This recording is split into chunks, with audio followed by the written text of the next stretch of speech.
The Ancient Magus Bride, Episode 15. There's No Place Like Home.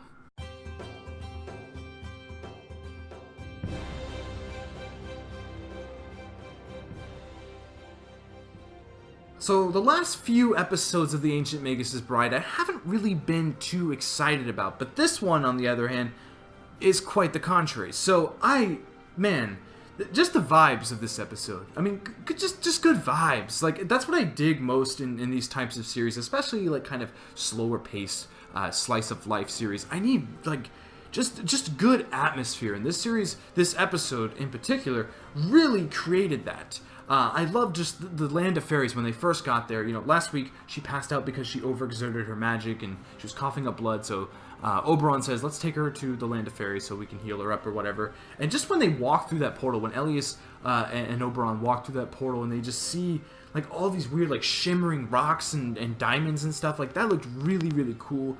And the callback to when Chise was like being seduced to enter this world or whatever, like that was really cool. Like I like callbacks like that. I like it when things in the past are brought to the current and done in a very well manner.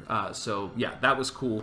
And then the actual land itself, this like anthill place or whatever it was called, it looked awesome. Like it was unlike anything we've seen in the series. It was real like orange and just real pretty looking. We're introduced to this new character, Shannon. At first I was like, yuck, I did not like this character. She was boring.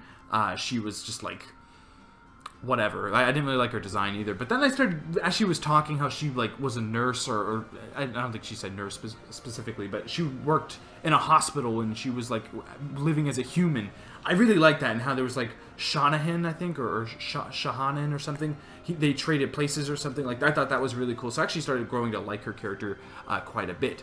But that is not the best part of this episode. The best part of this episode is the second half, when we just like spend a day in the life of Silky, which is like their maid kind of.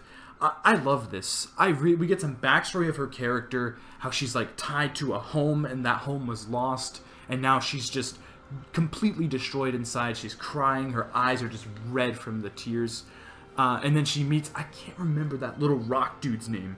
Like, was it like Toblet or Tobler or something like? I can't remember for the life of me. I apologize. I actually really like that character. Was it Spriggan? Was it Sprig? I think it was Spriggan. Actually. I might be wrong. But I really liked how he kind of confronted her and he like showed her the way. And I'm guessing she showed her this specific house that they're currently in. And there was a family there before Elias came to be. I really like that. Like that was such a good, little cutaway from what was going on in the Land of Fairies. Silky's backstory was fantastic, and I love how Spriggan, I believe, helped her out and showed her the way, named her Silky, and how she was very thankful to him.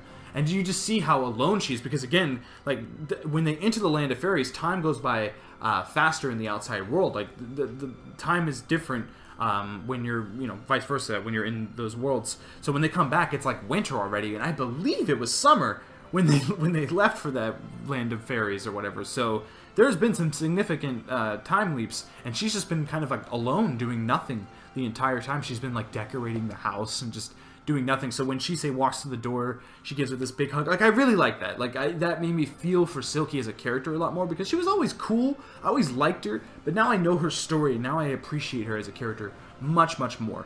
The scene back in the Land of Fairies when Shannon was shoving Chise in the water, pretty much killed her.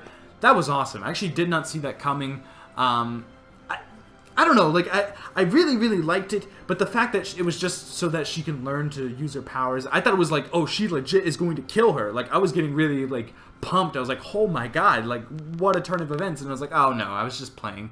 I was just seeing if you could use your powers correctly. And I was like, okay. But it was still a really well animated scene and really tense. The animation in this episode is quite better than the last two, I believe. This episode kind of stepped it up.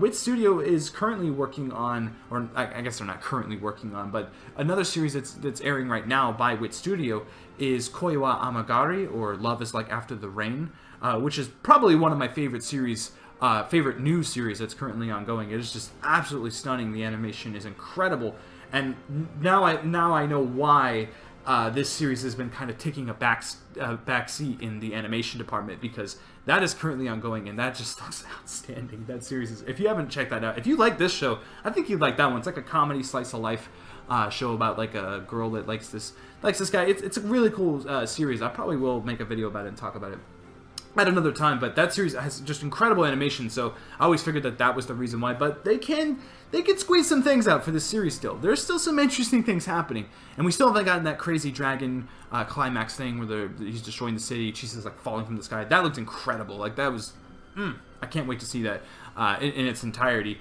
Anyway, this was a really good episode. I'm getting kind of excited about this series again, and that makes me happy, because this has again been a series I enjoy reviewing, I enjoy watching, but like, it's just, I don't know, it's been a little bit hit or miss as of late, the last like 3 episodes, which is 3 weeks. That's a long time.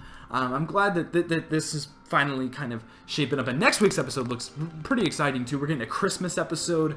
It looks fun. It looks fun. So all in all, good episode. I think I'd probably give it like an 8 out of 10. I really love the Silky backstory, and I really love what was going on in the Land of Fairies. Just a good change of pace, and that's kind of what this series needed. Comment down below and give me your thoughts on this week's episode of The Ancient Magus Bride. What do you think of Silky's backstory, and what's going to happen next? I really don't know. Like, I have no clue what's going on right now.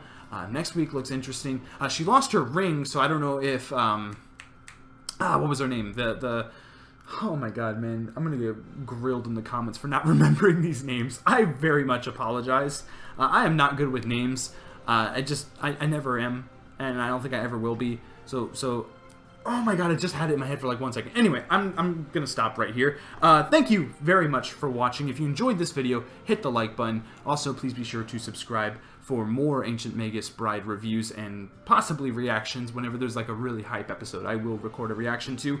Also, Darling in the Franxx is currently ongoing. I'm reviewing and reacting to that series. Doing some gaming videos as well, trying to pop up some more gaming content on this channel because it's fun and I like it. So yeah, anyway, again, thank you very much for watching as always, and until next time, I will see you guys later. Bye-bye.